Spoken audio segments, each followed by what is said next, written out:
ഈ ന്യായവിധിയുടെ തീയും അനുഗ്രഹത്തിന്റെ തീയും തമ്മിലുള്ള വ്യത്യാസം. ന്യായവിധിയുടെ അഗ്നിയെക്കുറിച്ച് വേദപുസ്തകത്തിലെ ചില പരാമർശങ്ങൾ ഞാൻ പറയാം. ന്യായവിധിയുടെ തീ, ഞാനിപ്പോൾ സംസാരിക്കുന്നത് പരിശുദ്ധാത്മാവ് എന്ന അഗ്നിയെക്കുറിച്ചാണ്. പരിശുദ്ധാത്മാവ് തീ അല്ല കേട്ടോ. തീ പരിശുദ്ധാത്മാവിന് പ്രതീകമാണ്. അങ്ങനെ വേണം പഠിക്കാൻ. മലാക്കിയുടെ പ്രവചന പുസ്തകം 4-ാം അധ്യായം 1-ാം വാക്യത്തിൽ ചൂള പോലെ കത്തുന്ന ഒരു ദിവസം വരും, അപ്പോൾ അഹങ്കാരികളും ദുഷ്പ്രവർത്തിക്കാരൊക്കെയും താളടിയാകും. അത് ജഡ്ജ്മെന്റൽ ഫയർ ആണ്.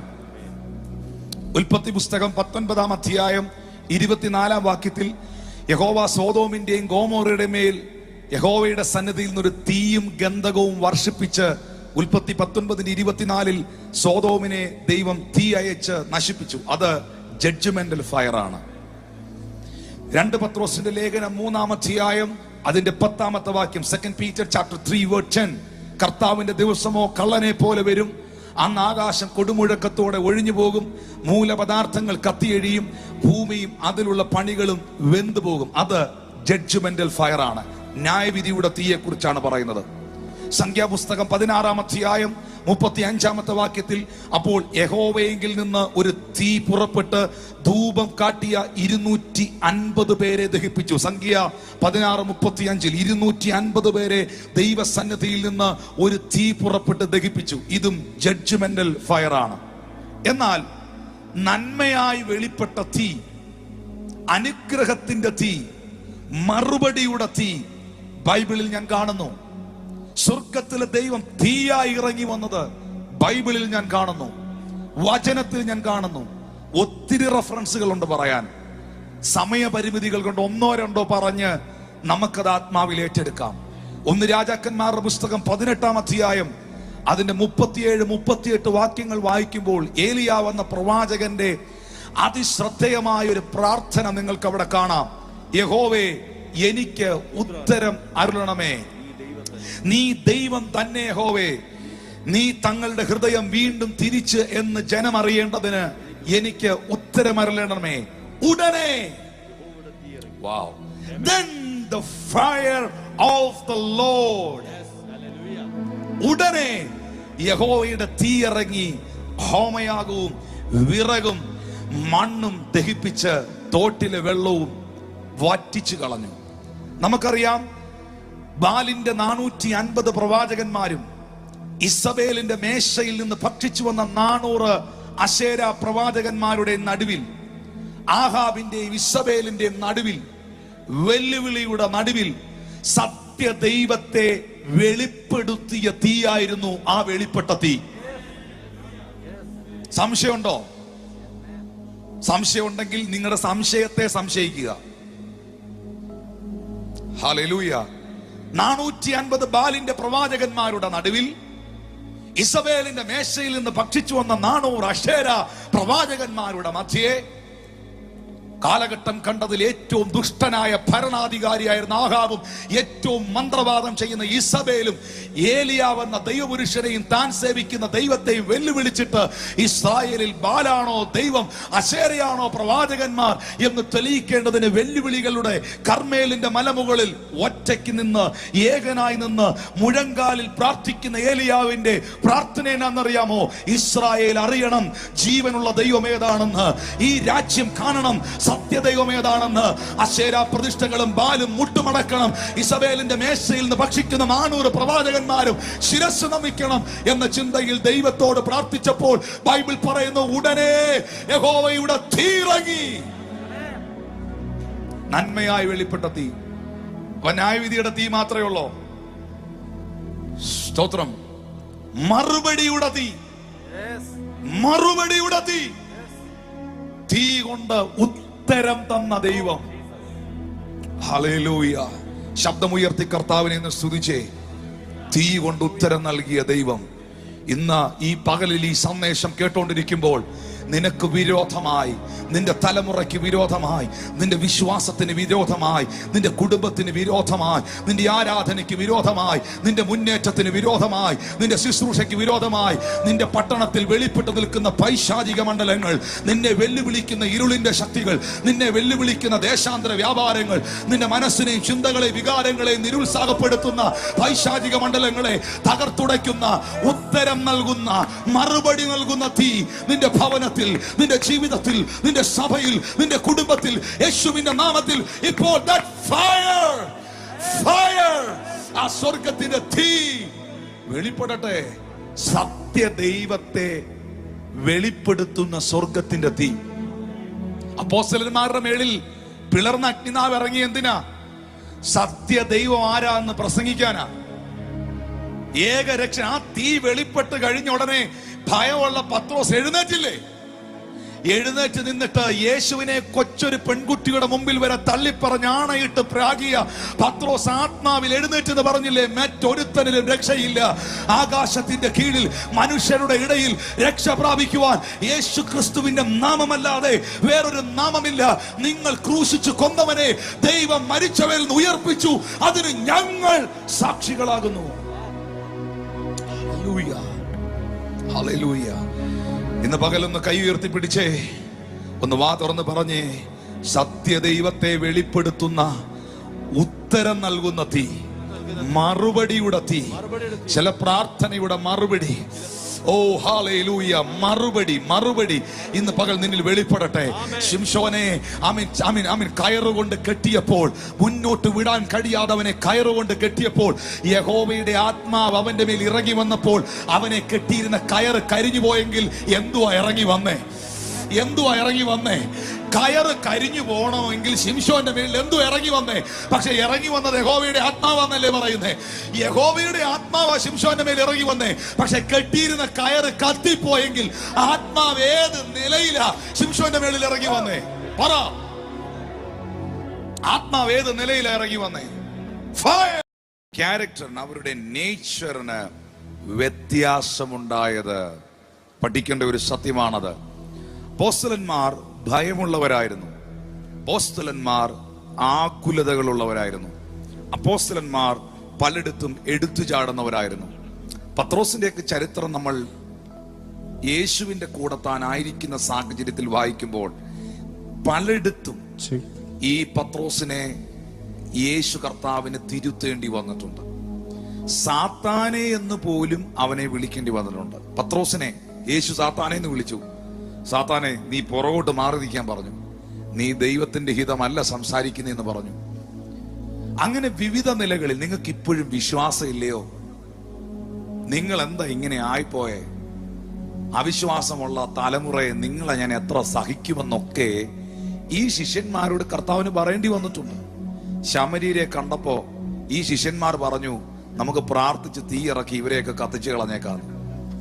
ഗദശമനായുടെ തോട്ടത്തിൽ യേശുവിനെ പിടിക്കാൻ വന്നപ്പോൾ കയ്യിലുണ്ടായിരുന്ന മാറ്റിവെച്ചിരുന്ന വാളുരി പട്ടാളക്കാരനെ വെട്ടി അതിലൊരുത്തന്റെ ചെവിയും അറുത്ത് താഴെ പോയി. ആ നിലകളിൽ ദേഷ്യം, കോപം, പക, അവിശ്വാസം, ഇങ്ങനെയുള്ള ഒത്തിരി തിന്മകൾ ഇവരിലുണ്ടായിരുന്നു. യേശുവിന്റെ കൂടെയാ നടക്കുന്നത്, ചർച്ചിലൊക്കെ പോകുന്നുണ്ട്, കർത്താവിന്റെ സാന്നിധ്യത്തിൽ പ്രസൻസ് ഓഫ് ജീസസിലാണ് നിൽക്കുന്നത്. ഞാൻ ഈ കഴിഞ്ഞ ദിവസം പ്രസൻസ് ഓഫ് ഗോഡ് എന്ന വിഷയം ഞാനിങ്ങനെ പഠിക്കും. നമ്മളെല്ലാവരും പറയുന്നൊരു കാര്യമുണ്ട്, പ്രസൻസ് ഓഫ് ഗോഡിൽ, ദൈവ സാന്നിധ്യത്തിൽ ഞാൻ ഭയങ്കര സംഭവം. ദൈവ സാന്നിധ്യത്തിൽ എല്ലാവരും വലിയ സംഭവം ആകത്തില്ല. ദൈവ സാന്നിധ്യത്തെ തിരിച്ചറിയുന്നവനും വിശ്വസിക്കുന്നവനുമേ അനുഗ്രഹിക്കപ്പെടും. ദൈവ സാന്നിധ്യത്തിൽ എല്ലാവരും സൗഖ്യമാകത്തില്ല. ദൈവ സാന്നിധ്യത്തിൽ എല്ലാവരും വിടുവിക്കപ്പെടത്തില്ല. ഈ ദൈവ സാന്നിധ്യം എന്ന് പറഞ്ഞാൽ എന്താ? ഇന്നത്തെ മീറ്റിംഗിൽ ടിനു പാസ്റ്ററിന്റെ സാന്നിധ്യം ഉണ്ടായിരുന്നു എന്ന് പറഞ്ഞാൽ ടിനു പാസ്റ്റർ അവിടെ വന്നു എന്നല്ലേ? ഇന്നത്തെ മീറ്റിംഗിൽ റിജോയ് സാറിന്റെ സാന്നിധ്യം ഉണ്ടായിരുന്നു എന്ന് പറഞ്ഞാൽ റിജോയ് സാർ ഇവിടെ വന്നു എന്നല്ലേ? ഇന്നത്തെ മീറ്റിംഗിൽ മുഖ്യമന്ത്രിയുടെ സാന്നിധ്യം ഉണ്ടായിരുന്നു എന്ന് പറഞ്ഞാൽ ബഹുമാനപ്പെട്ട മുഖ്യമന്ത്രി ആ പ്രോഗ്രാമിൽ പങ്കെടുത്തെന്നല്ലേ? അപ്പൊ ദൈവ സാന്നിധ്യം ഉണ്ടായിരുന്നെന്ന് പറഞ്ഞാൽ ദൈവം അവിടെ വന്നെന്നല്ലേ അർത്ഥം? അല്ലേ? അതല്ലേ അതിന്റെ അർത്ഥം? ഞാൻ ചോദിക്കട്ടെ, ദൈവ സാന്നിധ്യത്തിലല്ലേ പത്രോസ് വെള്ളത്തിൽ മുങ്ങി? എന്നാ മിണ്ടാതെ? യേശു തന്റെ തൊട്ടു മുമ്പിൽ നിൽക്കുമ്പോഴല്ലേ വെള്ളത്തിനടിയിലോട്ട് പോയെ. പിന്നെ പദ്ധതി ഉള്ളത് കൊണ്ട് കൈ കീറി പിടിച്ചു, അല്ലേ പോയേന. Praise the Lord. യേശുവിന്റെ സാന്നിധ്യത്തിലല്ലേ ഇത് സംഭവിച്ചത്? ഈ ശിഷ്യന്മാരെല്ലാം നടന്നത് ദൈവ സാന്നിധ്യത്തിലല്ലേ? ദൈവ സാന്നിധ്യത്തിലാണ് അവർ നടക്കുന്നതെങ്കിലും അവരിൽ പകയും കോപവും വിദ്വേഷവും ഒക്കെ ഉണ്ടായിരുന്നില്ലേ? സംശയങ്ങൾ ഉണ്ടായിരുന്നില്ലേ? ആകുലതകൾ ഉണ്ടായിരുന്നില്ലേ? അങ്ങനെയാണെങ്കിൽ ഞാൻ നിങ്ങളോട് പറയുന്ന ഏറ്റവും വലിയൊരു സത്യം, എല്ലാവരും വചനം കേൾക്കുന്നെന്ന് കരുതി എല്ലാവരും സൗഖ്യമാകണമെന്നൊന്നുമില്ല. എല്ലാവരും ഭയങ്കര ദൈവസാന്നിധ്യമായിരുന്നു മീറ്റിംഗ് എന്ന് കരുതി നിങ്ങളുടെ ജീവിതത്തിൽ വ്യക്തിപരമായ വ്യത്യാസം ഉണ്ടാകണമെന്നില്ല. നിങ്ങളുടെ ജീവിതത്തിൽ വ്യക്തിപരമായ വ്യത്യാസം ഉണ്ടാകണമെങ്കിൽ, ഈ പറയപ്പെട്ട പത്രോസിന് രൂപാന്തരം ഉണ്ടാകണമെങ്കിൽ, ഈ പരിശുദ്ധാത്മാവ് അവനിൽ ഇറങ്ങണം. ദൈവാത്മാവിന്റെ അഗ്നി അവനിൽ വെളിപ്പെട്ടു വരണം. കാരണം എന്നാണെന്നറിയാവോ? ഈ വെളിപ്പെടുന്ന അഗ്നിക്ക് മാത്രമേ അവന്റെ അകത്തുള്ള അശുദ്ധിയെയും ജഡീകതയും പകയെയും കോപത്തെയും തിന്മയെയും അവിശ്വാസത്തെയും ഭസ്മീകരിച്ച് കളയുവാൻ, കത്തിച്ച് കളയുവാൻ, ഇല്ലാതാക്കി കളയുവാൻ കഴിയത്തുള്ളൂ. ചേർന്നൊരു ആമീൻ പറയാവോ? ഹല്ലേലൂയ. പൗലോസിന്റെ കയ്യിൽ ഒരു അണലി കയറി ചുറ്റിയപ്പോൾ നമുക്കറിയാം, പൗലോസ് അതിനെ തീയിലേക്ക് കുടഞ്ഞു കളഞ്ഞു. ഈ അണലിയെ തീയിലേക്ക് കുടഞ്ഞു കളഞ്ഞാൽ, അത് തീയിൽ പോയാൽ ഇനി അതിനെക്കുറിച്ച് വിചാരപ്പെടേണ്ട ആവശ്യമേ ഇല്ല, അതിന്റെ കാര്യം കഴിഞ്ഞു. എന്നതുപോലെ പരിശുദ്ധാത്മാവ് ഒരുവനിൽ വന്നാൽ, പരിശുദ്ധാത്മാവ് ദൃഷ്ടാന്തമായിരിക്കുന്ന, പരിശുദ്ധാത്മാവിന് അടയാളമായിരിക്കുന്ന പരിശുദ്ധാത്മാവിന്റെ അഗ്നി ഒരു വ്യക്തിയിൽ വെളിപ്പെട്ടാൽ, അവനിൽ നിന്ന് പല തിന്മകളും എന്റെ ചിന്തയിൽ കത്തിപ്പോവും, ഇല്ലാതെയായി പോകും. അതുകൊണ്ട് നിങ്ങൾ പ്രാർത്ഥിക്കണം. നിങ്ങളുടെ സഭയിലെ ജനം, നിങ്ങളുടെ കുഞ്ഞുങ്ങൾ, നിങ്ങളുടെ കുടുംബം, അവരുടെ മേളിലെല്ലാം അഗ്നിയുടെ ആ ബാപ്റ്റിസം നടക്കണം. വെള്ളത്തിൽ സ്നാനപ്പെട്ട പലരിലും പരിശുദ്ധാത്മാവിന്റെ തീ അവരെ സ്പർശിക്കണം. ഇവിടെ കർമ്മേലിന്റെ മലമുകളിൽ വെളിപ്പെട്ട സത്യദൈവത്തെ വെളിപ്പെടുത്തുന്ന, ഉത്തരം നൽകുന്ന തീ നിങ്ങൾ കണ്ടു. ഇനി രണ്ടാമത്തെ ഒരു ഭാഗം ഞാൻ തൊടുകയാണ്. അത് പ്രമാണം നൽകുന്ന തീയാണ്. എന്ന് പറഞ്ഞാൽ എന്നാ പ്രമാണം നൽകുന്ന തീ എന്ന് പറഞ്ഞാൽ? നിങ്ങളുടെ കയ്യിലിരിക്കുന്ന ദൈവത്തിന്റെ വചനം, പഴയ നിയമവിശ്വാസികളെ സംബന്ധിച്ച്, യഹൂദന്മാരെ സംബന്ധിച്ച് അവർക്ക് ലഭിച്ച പ്രമാണം, ന്യായപ്രമാണം എവിടെയാ ലഭിച്ചേ? ആ ന്യായപ്രമാണം അവർക്ക് കിട്ടിയ സാഹചര്യം എന്താ? നമുക്ക് വായിക്കാം. പുറപ്പാട് പുസ്തകം 19-ാം അധ്യായം, അതിന്റെ 18, 19, 20 വാക്യങ്ങൾ നമുക്കൊന്ന് ശ്രദ്ധിക്കാം. പുറപ്പാട് 19:18 മുതൽ. യഹോവ തീയിൽ സീനായി പർവ്വതത്തിൽ ഇറങ്ങുകയാൽ അത് മുഴുവനും പുക കൊണ്ട് മൂടി. അതിന്റെ പുക തീച്ചൂളയിലെ പുക പോലെ പൊങ്ങി, പർവ്വതമൊക്കെയും ഏറ്റവും കുലുങ്ങി. കാഹളധ്വനി ദീർഘമായി ഉറച്ചുറച്ച് വന്നപ്പോൾ മോശ സംസാരിച്ചു. ദൈവം ഉച്ചത്തിൽ അവനോട് ഉത്തരമരുളി. യഹോവ സീനായി പർവ്വതത്തിന്റെ കൊടുമുടിയിൽ ഇറങ്ങി. യഹോവ മോശയെ പർവ്വതത്തിന്റെ കൊടുമുടിയിലേക്ക് വിളിച്ചു. നോക്കിയേ, യഹോവ തീയിൽ, പുറപ്പാട് പുസ്തകം 19-ാം അധ്യായത്തിന്റെ 18, 19 വാക്യങ്ങൾ പറഞ്ഞ യഹോവ തീയിൽ, പറഞ്ഞ ഫയർ, തീയിൽ സീനായി പർവ്വതത്തിൽ ഇറങ്ങുകയാൽ. ഹല്ലേലൂയ. ഞാൻ ചോദിക്കട്ടെ, അത് ജഡ്ജ്മെന്റൽ ഫയർ ആയിരുന്നോ? അത് ടെസ്റ്റിംഗ് ഫയർ ആയിരുന്നോ? അത് കുക്കിംഗ് ഫയർ ആയിരുന്നോ? യഹോവ തീയിൽ സീനായി പർവ്വതത്തിൽ ഇറങ്ങുകയാൽ അത് മുഴുവൻ പുക കൊണ്ട് മൂടി. അതിന്റെ പുക തീച്ചൂളയിലെ പുക പോലെ പൊങ്ങി. അതിന്റെ 20-21 വാക്യങ്ങളൊന്ന് വായിക്കാവോ? യഹോവ സീനായി പർവ്വതത്തിന്റെ കൊടുമുടിയിൽ ഇറങ്ങി. യഹോവ മോശയെ പർവ്വതത്തിന്റെ കൊടുമുടിയിലേക്ക് വിളിച്ചു. യഹോവ മോശയെ പർവ്വതത്തിന്റെ കൊടുമുടിയിലേക്ക് വിളിച്ചു. മോശ കയറി ചെന്നു. യഹോവ മോശയോട് കൽപ്പിച്ചത് എന്തെന്നാൽ, ജനം നോക്കേണ്ടതിന് യഹോവയുടെ അടുക്കൽ കടന്നു വന്നിട്ട് അവരിൽ പലരും നശിച്ചു പോകാതിരിപ്പാൻ നീ ഇറങ്ങിച്ചെന്ന് അവരോട് അമർച്ചയായി കൽപ്പിക്കുക. ഇപ്പൊ 19-ാം വാക്യത്തിന്റെ 20-21 വാക്യങ്ങളല്ലേ വായിച്ചേ? ഈ സീനായ് പർവ്വതത്തിൽ നടന്ന അടുത്ത സംഭവമാണ് 20-ാം അധ്യായവും. 20-ാം അധ്യായത്തിന്റെ 1 മുതൽ വായിച്ചേ. ദൈവം ഈ വചനങ്ങളെയൊക്കെയും അരുളി ചെയ്തു. അടിമ വീടായ മിസ്രൈം ദേശത്ത് നിന്നെ കൊണ്ടുവന്ന യഹോവയായ ഞാൻ നിന്റെ ദൈവമാകുന്നു. ഞാനല്ലാതെ അന്യ ദൈവങ്ങൾ നിനക്കുണ്ടാകരുത്. ഇവിടെയാണ് ശ്രദ്ധിക്കണം, ഇവിടെയാണ് സ്വർഗത്തിലെ ദൈവം 10 commandments, ആ കൽപ്പനകൾ ദൈവം അറിയിക്കുന്നത്. അപ്പൊ ഞാനല്ലാതെ അന്യ ദൈവങ്ങൾ നിനക്കുണ്ടാകരുതെന്ന് അവിടെ മോശയോട് ദൈവം പറയുന്ന സാഹചര്യം എന്താ? ദൈവം എങ്ങനെ ഇറങ്ങിവെന്ന് നിൽക്കുന്നേ? യഹോവ തീയിൽ സീനായ് പർവ്വതത്തിൽ ഇറങ്ങി വന്നു. ഹല്ലേലൂയ. അവിടെ ഞാൻ കാണുന്നത് പ്രമാണം നൽകുന്ന അഗ്നിയാണ്. പ്രമാണം നൽകുന്ന അഗ്നി. കർമ്മേലിൽ ഞാൻ കണ്ടത് മറുപടി തരുന്ന അഗ്നി. ഓ ഹല്ലേലൂയ. ഞാൻ ഇനി ഇതേ മോശയുടെ വിഷയത്തിൽ മൂന്നാമതൊരു കാര്യം പറയാം. നിയമനം നൽകുന്ന തീ, അപ്പോയിന്റ് ചെയ്യുന്ന അഗ്നി. ഓ ഹല്ലേലൂയ. അപ്പോയിന്റിംഗ് ഫയർ, നിയമനം നൽകുന്ന തീ. പുറപ്പാട് പുസ്തകം 3-ാം അധ്യായം 1-ാമത്തെ വാക്യം എടുത്തേ. മോശ എവിടെ വെച്ചാ ദൈവം നിയമിക്കുന്നേ? എന്തിന്റെ മുൻപിലാ നിയമിക്കുന്നേ? Exodus chapter 3 word 1 please. മോശ മിദ്യാനിലെ പുരോഹിതനും തന്റെ അമ്മായപ്പനുമായ യിത്രോവിന്റെ ആടുകളെ മേയിച്ചുകൊണ്ടിരുന്നു.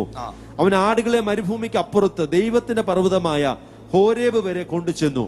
അവിടെ യഹോവയുടെ ദൂതൻ ഒരു മുൾപടർപ്പിന്റെ നടുവിൽ നിന്ന് അഗ്നിജ്വാലയിൽ അവന് പ്രത്യക്ഷനായി. അപ്പോൾ മുൾപടർപ്പിന്റെ നടുവിൽ ദൈവത്തിന്റെ ദൂതൻ അല്ലെങ്കിൽ സർവശക്തനായ ദൈവം എങ്ങനെയാണ് മോശയ്ക്ക് പ്രത്യക്ഷമായത്? In a flame of fire out of the midst of a bush. Hallelujah. The angel of the Lord appeared unto him in a flame. If ഇതേ flame Acts chapter 2 കാണുന്നുണ്ട്. Flame of fire out of the midst of a bush. അഗ്നിയുടെ നടുവിൽ നിന്നുകൊണ്ട് സ്വർഗത്തിലെ ദൈവം അവന് ഉത്തരമരളി. ഞാൻ വീണ്ടും പറയുന്നു, വീണ്ടും ആവർത്തിക്കുന്നു, പരിശുദ്ധാത്മാവിനെ നിങ്ങൾ ഒരു ഫ്ലെയിമായി, ഒരു തീയായി അല്ല കാണേണ്ടത്. പരിശുദ്ധാത്മാവ് ദൈവമാണ്. പരിശുദ്ധാത്മാവ് ദൈവമാണ്. വീണ്ടും പറയുന്നു, പരിശുദ്ധാത്മാവിനൊരു വ്യക്തിത്വമുണ്ട്. എന്നാൽ പരിശുദ്ധാത്മാവ് വ്യത്യസ്തമായ നിലകളിൽ വെളിപ്പെട്ടു. ഞാൻ അടുത്ത ഭാഗങ്ങളിലേക്ക് വരുമ്പോൾ യേശുവിന്റെ മുകളിൽ പ്രാവെന്ന രൂപേണ ഇറങ്ങി വന്നു. ആ പ്രാവായിരുന്നോ പരിശുദ്ധാത്മാവ്? അല്ല, പ്രാവെന്ന രൂപേണ, ദൃഷ്ടാന്തമായി, അടയാളമായി ഇറങ്ങി വന്നു. എന്നാൽ ഇവിടെ നമ്മൾ പഠിക്കുന്ന എന്താ? എണ്ണ ചെയ്യുന്ന ചില കാര്യങ്ങൾ, എണ്ണയുടെ ചില പ്രത്യേകതകൾ ഹോളി സ്പിരിറ്റിന്റെ പ്രവൃത്തിയിലുണ്ട്. അഗ്നി ചെയ്യുന്ന ചില കാര്യങ്ങൾ പരിശുദ്ധാത്മാവിന്റെ പ്രവൃത്തിയിലുണ്ട്.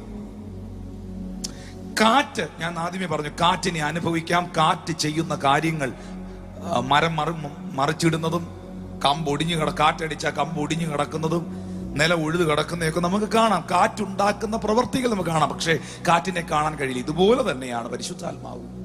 പരിശുദ്ധാത്മാവ് ഒരു വ്യക്തിയിൽ വരുമ്പോൾ അവനിൽ വരുന്ന മാറ്റങ്ങൾ നമുക്ക് കാണാം. അവനിൽ സംഭവിക്കുന്ന രൂപാന്തരങ്ങൾ നമുക്ക് കാണാം. അവനിൽ ഉണ്ടാകുന്ന, ആ സമയത്തുണ്ടാകുന്ന സ്പിരിച്വൽ എക്സ്പീരിയൻസുകൾ നമുക്ക് കാണാം. പക്ഷേ പരിശുദ്ധാത്മാവിനെ നമുക്ക് കാണാൻ കഴിയുന്നില്ല. ഇതുപോലെ തന്നെ ദൈവത്തിന്റെ ആത്മാവ് അഗ്നിയാണെന്ന് ഞാൻ പറഞ്ഞത് എന്തുകൊണ്ടാണ്? അഗ്നിയായി വെളിപ്പെടുന്നു എന്ന് പറഞ്ഞത്. ഈ അഗ്നിയാണ് ഇവരിലുള്ള പല ജഡീകതകളെയും ഇല്ലാതെയാക്കി അവരെ വിശുദ്ധീകരിച്ചത്. നമുക്കറിയാം, ഒരു പൊന്ന്, സ്വർണം, അതിന്റെ മാറ്റ് വർദ്ധിപ്പിക്കുന്നത് ഫ്രിഡ്ജിനകത്ത് കൊണ്ടുവച്ചല്ല. ഒരു സ്വർണം അതിന്റെ മാറ്റ് വർദ്ധിപ്പിക്കുന്നത് ഒരു ഇരുമ്പാണെങ്കിൽ എന്ത് തന്നെയാണെങ്കിലും അത് തീക്കകത്തൂടെ കടത്തിവിട്ടാണ് അതിന്റെ മാറ്റ് വർദ്ധിപ്പിക്കുന്നത്. ഹല്ലേലൂയ. എപ്പോഴും അഗ്നിക്ക് നമ്മളെ പ്യൂരിഫൈ ചെയ്യാൻ കഴിയും. ചേർന്നൊരാമീൻ പറയാമോ? ഞാൻ അതിലേക്ക് വരുന്നുണ്ട് പ്രിയപ്പെട്ടവരെ. എന്നാൽ മോശ മൂന്നാമതായി ഹോരേബിൽ കണ്ടത് നിയമനം നൽകുന്ന തീയാണ്. ഈ മോശ എന്ന് പറയുന്ന മനുഷ്യൻ 4 എക്സ്ക്യൂസുകൾ അവിടെ ദൈവത്തോട് പറയുന്നുണ്ട്. ഞാന് സാമർഥ്യമില്ലാത്തവനാണ്. ഞാൻ അവളോട് ചെല്ലുമ്പോ നിന്നെ ആരാ ഇങ്ങോട്ട് അയച്ചെന്ന് ചോദിച്ചാൽ ഞാൻ അവരോട് എന്നാ ഉത്തരം പറയും? അപ്പോഴാണ് ദൈവം പറഞ്ഞത്, ഞാനാകുന്നവൻ ഞാനാകുന്നു എന്ന്. ഇങ്ങനെ 4-ലധികം എക്സ്ക്യൂസുകൾ ഹോരേബിന്റെ മുകളിൽ വെച്ച് ദൈവത്തോട് മോശ പറഞ്ഞെങ്കിലും അഗ്നിജ്വാലകളിൽ അവന് പ്രത്യക്ഷനായ ദൈവം അവനെ വിട്ടുകളയാതെ ഏത് പദ്ധതിക്കായി അവനെ കണ്ടുവോ, ഏത് പദ്ധതിക്കായി അവനെ വിളിച്ചുവോ, ആ പദ്ധതിക്കായി അവനെ അതിന്റെ മുകളിൽ വെച്ച് സ്വർഗം തീയുടെ നടുവിൽ നിന്ന് അപ്പോയിന്റ് ചെയ്തു. ഹല്ലേലൂയ. അപ്പോൾ ഞാൻ അവിടെ കണ്ടത് നിയമനം കൊടുത്ത മോശെ 600,000 ജനത്തിന്റെ ലക്ഷോപലക്ഷം ജനത്തിന്റെ വിടുതലിനായി നിയമിച്ച അഗ്നിയുടെ നടുവിൽ നിന്ന് സംസാരിച്ച ദൈവത്തെയാണ്. ചേർന്ന് കർത്താവിന് സ്തോത്രം ചെയ്യാമോ?